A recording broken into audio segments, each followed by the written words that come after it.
All right, so this is the study guide. I'm just going to work out a couple questions for you. I'm going to try to focus on the word problems here. I actually have two written down here, number 3 and 4. So let's just see what we got to do on these questions. So what we got to do first, oh, sorry about that. I don't know what's going on here. Oh, there you go, wrong button. It says 3 pounds of grapes cost $8.56 and a package of carrots costs $4.31. What is the total cost of the grapes and carrots? So if it's total cost, we're trying to figure out how much it is together, right? With those two items. So the first one was $8.56 and the second one was $4.31. So when you're adding decimals, you need to make sure that they're lined up. So right off the bat, I know this one is here and this one was here, right? Well, I can, right off the bat, even add my decimal here because it's going to be lined up afterwards anyways. So let me highlight this for you guys. See, these decimals are all lined up. That's how it works with addition and subtraction when we're talking about decimals.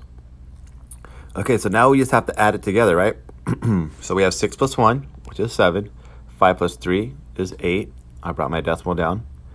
8 plus 4 is 12. And since I don't have any more numbers to work over there, that's my answer.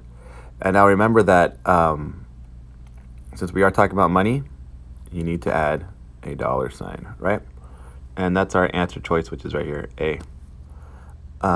Okay, so the next question says, it's just a number. It says 87. Let me make it big for you guys. Let me get rid of this guy. I'm done with you. Okay. So our next question is right here, 87.126 minus 13.78. So again, I'm going to write my first number down. That's an ugly 8, guys. Sorry. I'm writing with my finger and it's not turning out the way I would like it to. Okay. 1, 2, 6. 87.126 minus. Now what I'm going to do is add my decimal point first. I'm going to write my second term in red just to distinguish a little bit better. So my decimal point's going to be lined up. And then it's easy because I have the numbers after my decimals are 7, 8, and the numbers before were 13, right? So all my numbers should be lined up. Notice I have a gap here. And instead of having a gap, I want to add a 0 because I don't want that space there. And I'm just going to subtract. What's 6 minus 0? Well, that is, I'm going to go the new color now. That's just 6. 2 minus 8 I can't do, so I need to borrow. So I'm borrowing from this guy. He becomes 0. This becomes 12. 12 minus 8 is 4. 0 minus 7 I can't do, so I need to borrow again. Instead of 7, this becomes 6, and this becomes 10. And 10 minus 7 is 3. Bring my decimal straight down. Now 6 minus 3 is 3. 8 minus 1 is 7, and that is my answer. 73.346, or 73 and 346 thousandths. That's how you would say it. All right, let me try another word problem for you guys. All right, so this one is number 6 on your study guide. It says Simba went to purchase a slug for $23.68 and used a $30 gift card. So what is the balance on the gift card? So what we have to do here is think about, if I have a $30 gift card and I spent $23.68, well, how would I set that up? A lot of us in class, I noticed, we're putting $23.68 minus $30, and that is wrong because first off, there's a clue here. If I do $23.68 minus $30, notice that 30 is too big, right? This is too big a number, so I can't do this. I can't subtract because I'm going to end up with a negative number, so it wouldn't work. So what we need to do is put $30 on top because that's how much money we have, right? $30. And I'm subtracting what I am spending, which is $23.68. Keep my decimals lined up. And notice that 30, tell me $30. It didn't say the cents, but when I'm talking about money, I add a decimal and my 2 zeros for those pennies, right? All right, and now we just work it out like we would the other problems. So 0 minus 8 I can't do. I can't borrow from 0. I can't borrow from the next 0, so I have to borrow from the 3. This becomes 2. This becomes 10. And then I'm borrowing from this, so it becomes 9 now. This becomes 10. I need to borrow. So now this is 10. 10 minus 8 is 2. 9 minus 6 is 3. Bring my decimal straight down. 9 minus 3 is 6. 2 minus 2 is 0. So I can either write 0 or just leave it. And since we're talking about money, I need to add my dollar sign. All right, so that's number 6. All right, so this next one I'm going to do is number 7. So it says, use the fact that 27 times 56 equals 1512. Find the exact product of 2.7 times 56. Notice that this is 2756, right? 2756. So I know my answer is going to be 1512 because it tells me to me already. It tells me 27 times 56 equals 1512. It already does the math for me, or the calculations for me. So all I really need to do is figure out where my decimal goes. Well, in multiplication, we know that when you are multiplying, we're just counting those decimals, right? We're trying to count how many decimals are to the right of our numbers. So let me see here. On this one, there's one number to the right of my decimal, and on this one, there's one number to the right of my decimal, which is 2 total, right? So there's 2 decimals here, which means that if I have 1512, all I need to do is move my decimal over 2 times, and I'll have my answer. So my decimal's here right now. I'm going to move over once and twice. So my answer should be 15.2. I'm sorry, 15.12, which is C. All right. I was just trying to explain that, like, when you get one of these, use the fact that this number equals this. It already tells you what the answer is, or what the equation is. You just have to figure out the decimal, which is not too hard, right? All right, so this next one is 7.564, and we're going to times it by 0.02. I'm sorry, 0.2. I read that wrong. So when we're multiplying, we don't need to line up our decimals. We just need to line up our numbers. So lining up your decimal only matters when we're doing adding and subtracting. It doesn't matter for multiplication and division. So we're just going to act like these decimals aren't even there.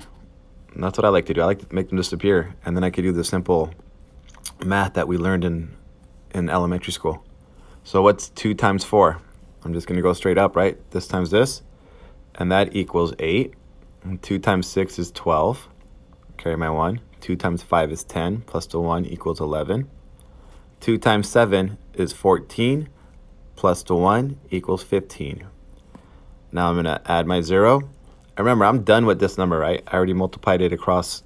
I multiplied it times 4, times 6, times 5, times 7. And I got this number down here.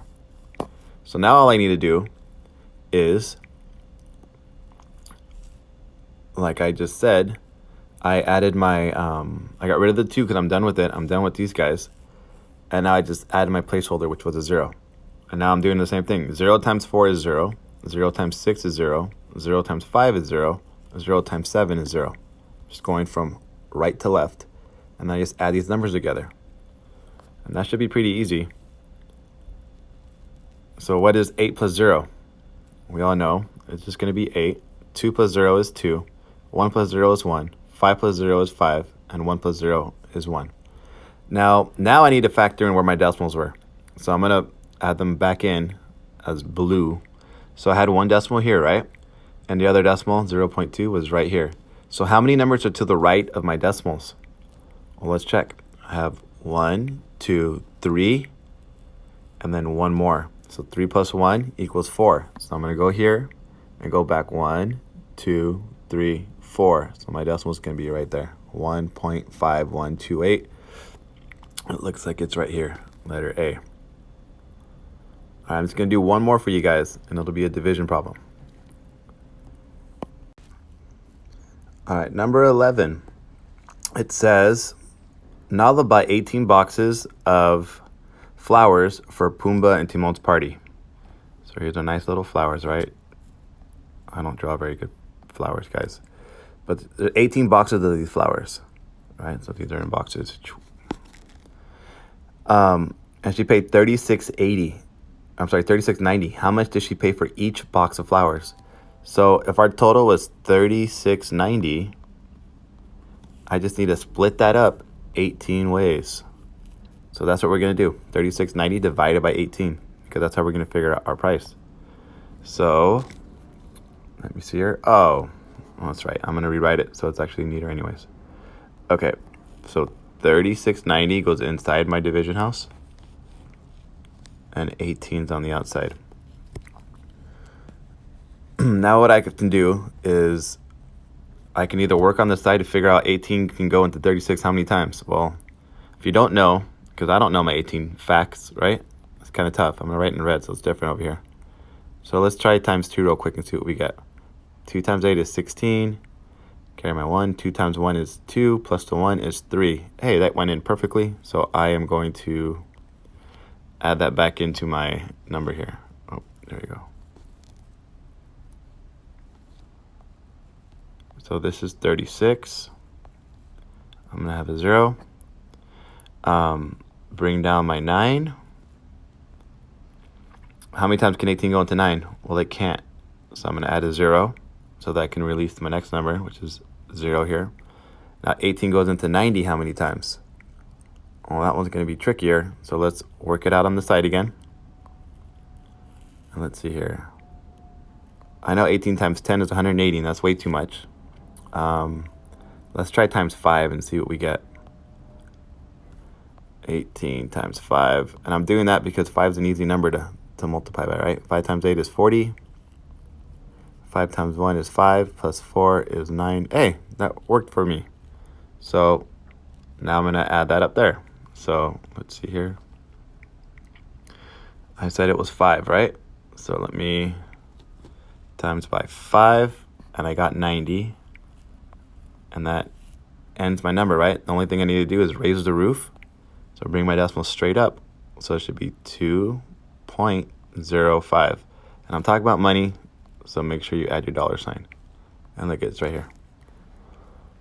I know it looks kind of small, but it should be on your guys' paper. Whoa, I didn't know I could do that. All right. That is some of the questions worked out for you guys. The quiz is going to look exactly like this, so make sure you guys follow along with the video. If it's tricky, come with questions that we can help you guys in class. Have a good one. This is Mr. Farina signing off.